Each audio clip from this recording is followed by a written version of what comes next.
Hi, and welcome to Psychology 1. And this topic for this week is emotions, which is the second part of motivation and emotions.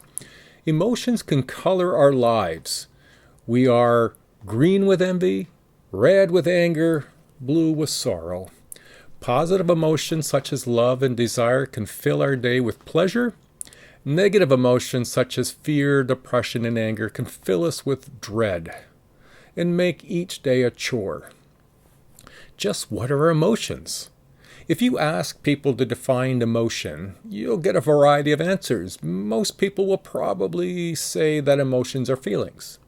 Some people will give examples such as happiness, sadness, or anger, but a few will be able to produce a good definition of what emotion actually is.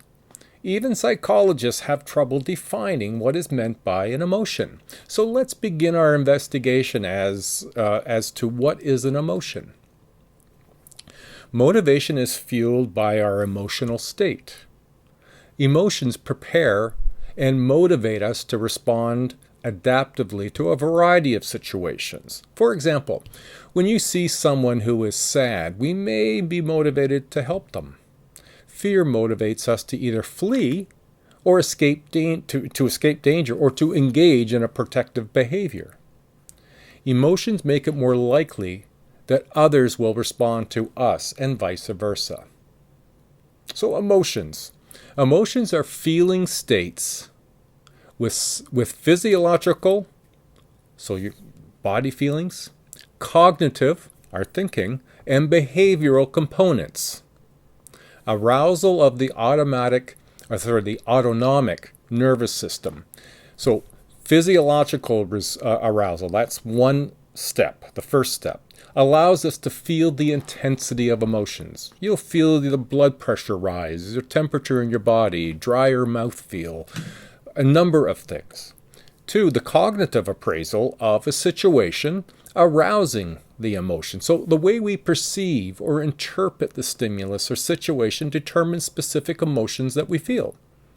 Not all of us respond to the same stimuli with the same emotion, and that's a lot to do with our own cognitive, that is, how we think about it.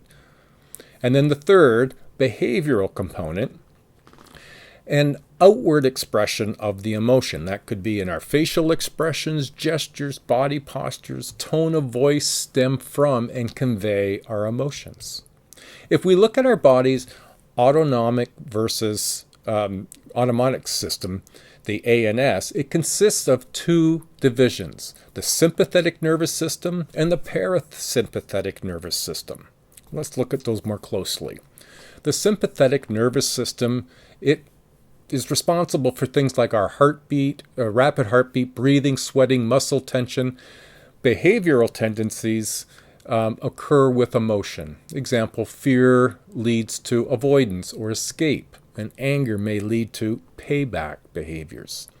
Physiological, that's the physiological component, that is. Then the parasympathetic nervous system arousal also occurs. The example of this was depression usually involves cognitions of helplessness and hopelessness, the parasympathetic arousal, and tendencies towards inactivity, the cognitive appraisal. Our behavior is the result of physiological and cognitive experiences. So the expression of emotions, the expression of many emotions may be universal. There are certain facial expressions suggest the same emotion in all people. Smiling is a universal sign of friendliness and approval. There isn't a one-to-one relationship between facial expression and the emotion. Although there is much agreement across cultures, that being said, there is recognized what are known as universal emotions. There's a caveat, and it's that there are cultural variations. Display rules, how they may differ from one culture to the next. Now, display rules are cultural rules that dictate how emotions should be expressed, where they should be expressed, when their expression is appropriate. Display rules dictate what emotions are appropriate to express in different social situations. So, for example, although we may not like a gift, we display emotions consistent with happiness in order to protect the feelings of the gift giver. Different cultures have different display rules. So, for example, in Japanese culture, it's not appropriate to display negative emotions in public. Display rules are learned early, and we follow them throughout, though we may not always be aware of them. Positive psychology, we'll touch on there for a moment here. Positive psychology deals with the positive emotions, such as happiness and love, factors contributing to happiness. Well, there's a genetic component that's argued. Happiness seems to run in families, in the same way that obesity can also. So there are some genetic components for some of the things that affect our lives. There may be a genetic explanation. One could also suggest that children raised in happy families will learn happy things. Therefore, positive events can play a significant role in our lives. Knowing that you are loved, recognition at work. Now, these two elements, these are basic psychological needs we all need satisfied in order to experience more positive life experiences. Happiness. Other factors that contribute to happiness. Money does not make people happy, but when we have enough money, at least we don't have to worry about money. People who are married are happier. People who have the social supports around them are happier. More educated people tend to be happier. Happy people are more open to new experiences and are more willing to risk. Religious people are happier. Feelings connected with to important things outside of self contribute to happiness. Happiness tends to be accompanied by optimism, and there's a belief in the ability to affect change that leads to happiness, that we see that our lives are within our control. Therefore, if I effect control in my life to be happy, I can be happy. As you would expect, negative events can affect our happiness and may even depress us. Loss of a loved one, financial reverses, injury can all affect our level of happiness. There's a hypothesis that's called the facial feedback hypothesis.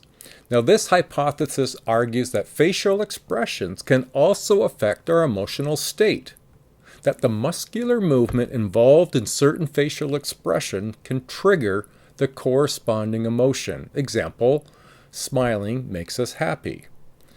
Inducing people to smile leads them to report more positive feelings when in fact we're asked them to frown, the subjects rate cartoons as more aggressive. You'll find on page 230 in your text a try it element. Give it a go. It's about using a pencil in your mouth. Try it out and see what your experience is.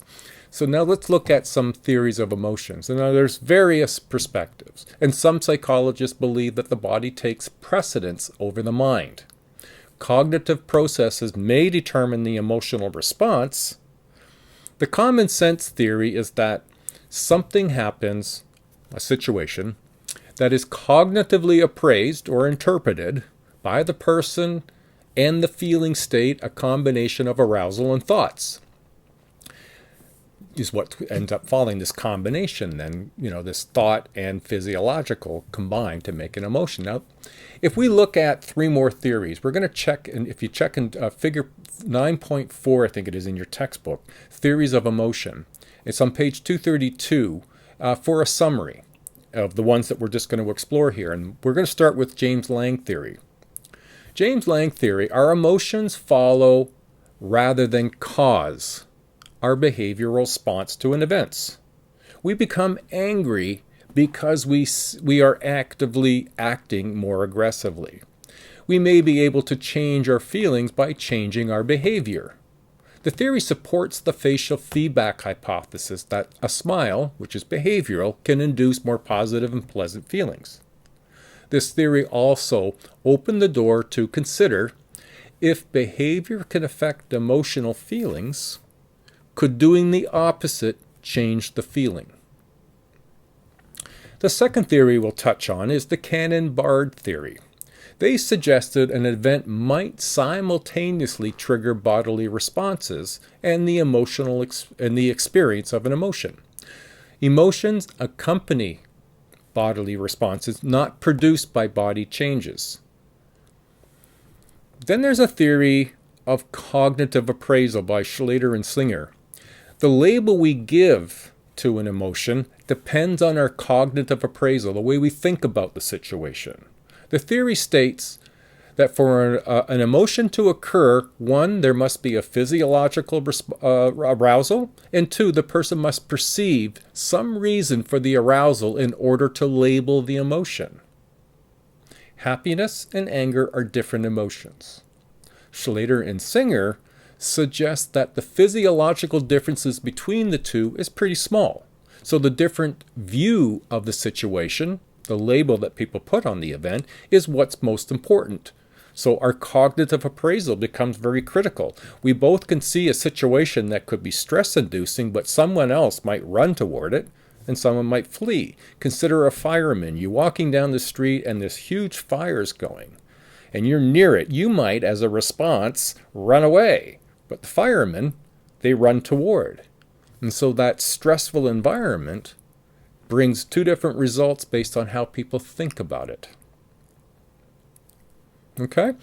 So what we can carry on with on this is it this arousal and emotional connection that has influenced the development of lie detection methods? So let's look at detecting or detectors. Do detectors detect? So we'll touch on the lying. Surveys by the New York Times found that 3 out of 5 people believe that it is sometimes necessary to lie, especially to protect people's feelings. Canadian research even suggests, that toddlers who lie will do better in life, as lying at an early age is a marker for later intelligence. Amazing. But that tells us that there's some cognitive processing to determine when is lying advantageous and when is it not. Body reactions to lying. Well, our facial expressions are often clues to deceit. They're called microtells. Poker players search for microtells in people's faces. The sympathetic arousal symptoms include dry mouth, the lack of saliva. Lie detector tests, polygraphs, often will monitor sympathetic arousal. Some of the things that polygraphs will measure will be heart rate, blood pressure, respiration rate, and electrodermal response, or sweating. Things that we typically can't control. We can control respiration and maybe heart rate, but blood pressure not so much. The American Polygraph Association claims that polygraphs are 85 to 90% accurate. But factors that influence accuracy are tense muscles, drugs, and previous experience to do the test. People can train to do those tests well and pass them. So evaluation. Well, research by psychologists' opinion of accuracy indicate that most think that it's not theoretically sound and should not be used in the court of law. That's the polygraph and eyewitness accounts. Stronger emotions are connected with higher levels of arousal.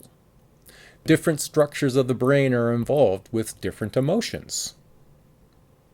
The lack of control over emotions tends to be felt as a disturbing experience, and we like to be in control of our bodies, in control of our emotions, act our way into a new way of thinking, or can we think our way into a new way of behaving? Interesting perspective. And maybe with our emotions, that psychologists really don't have a good handle on the expression and the importance of them. Keep in mind, physiological, behavioral, and cognitive, that those 3 elements contribute to how we emote, and the connection between emotions supporting motivations and motivations supporting emotions. A quick overview again. I hope this is going well for you. Work hard, focus, study hard. Study well. Maybe that's a better way of putting it. Good luck, everybody.